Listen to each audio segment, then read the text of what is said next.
All right, hello everyone. This is my second video that I am making, so I'm very excited.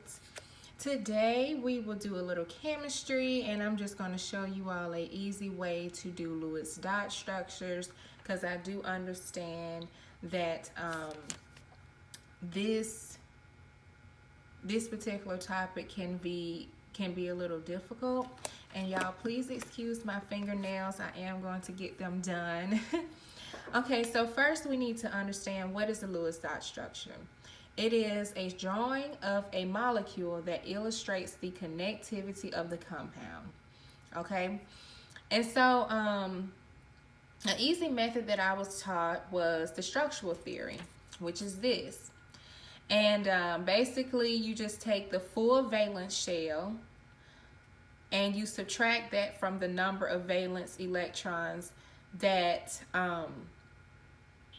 each element has in a compound before you do the Lewis structure. And these are just a few basic ones for you all to kind of remember, because these are the main ones that are used. You have your carbon, which is a tetravalent. It usually makes 4 bonds, and then you have your nitrogen, which is a trivalent. Sorry, y'all, my tongue is twisting up. But you have nitrogen, which is a trivalent, which means that it usually makes 3 bonds. Oxygen usually makes 2 bonds, which makes it a divalent. And hydrogen, xenon, and halogens are monovalent. They usually make 1 bond.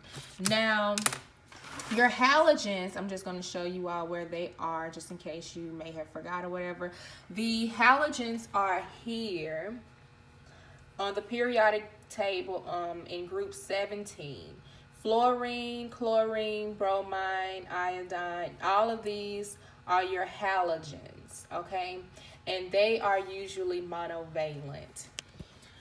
Okay, so the first example we have is NH3, all right? So we have nitrogen, which we know is trivalent. It usually makes 3. And then we have hydrogen, which is monovalent, but we have 3 of them, okay? So if we have 3 of them, you just simply connect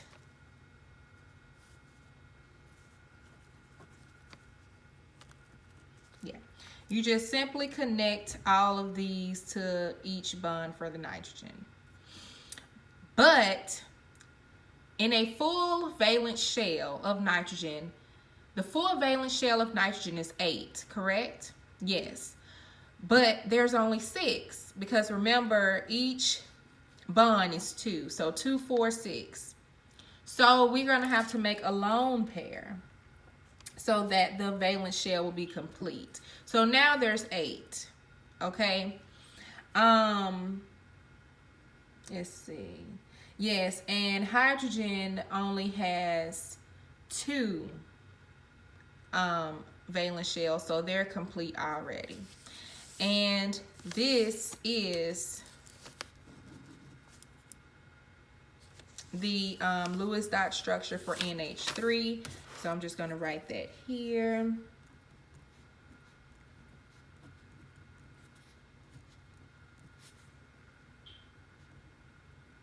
Okay. So, yeah. So now I have another example.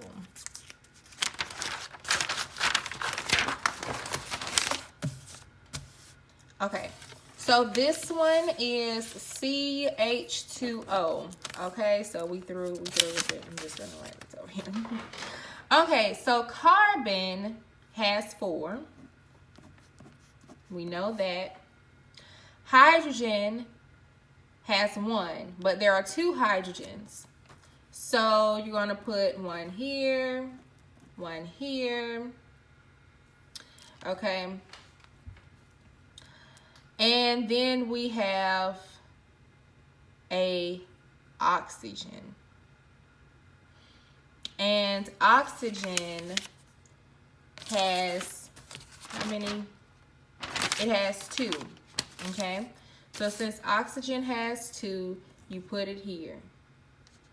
But now, well, what do we do with this? Okay, so we know that carbon has to have 8 because it has to have a full valence shell. But we also know that oxygen has to have at least 2 bonds connected. So we're just going to draw a second one here. We're going to take this one away.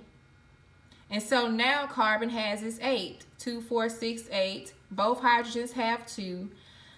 Oxygen only has 4. However, oxygen needs to have 8. So we got 2, 4, 6, 8. So we just put 2 sets of lone pairs. And this is the Lewis dot structure for CH2O. So we're going to draw that over here again. So you have oxygen, your 2 lone pairs, double bond, carbon, hydrogen, hydrogen. That's your Lewis dot structure. And then last but not least, this is our last example. We have C2H5 plus. Now this plus, don't get scared or whatever by it. It just means that you're going to subtract 1. So when you're through drawing, it means that one of these, which will be carbon, the carbon is going to have a +1 charge because you're going to take away one of the bonds. Okay, so okay, so again, we know that carbon has 4. Hydrogen has 5.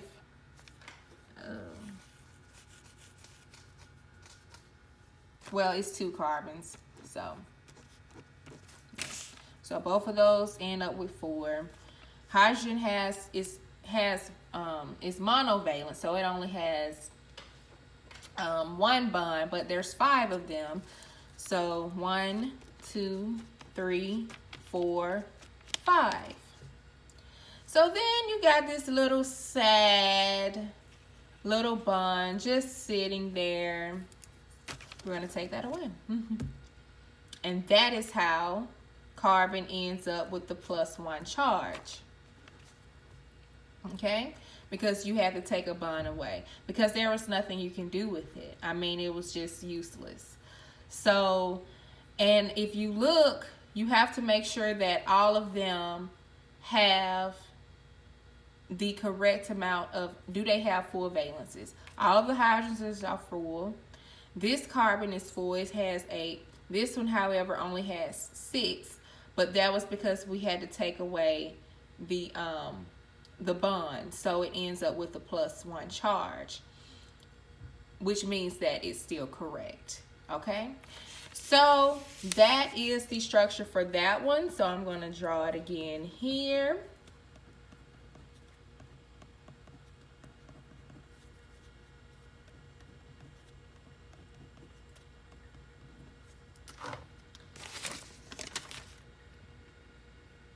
Just like that.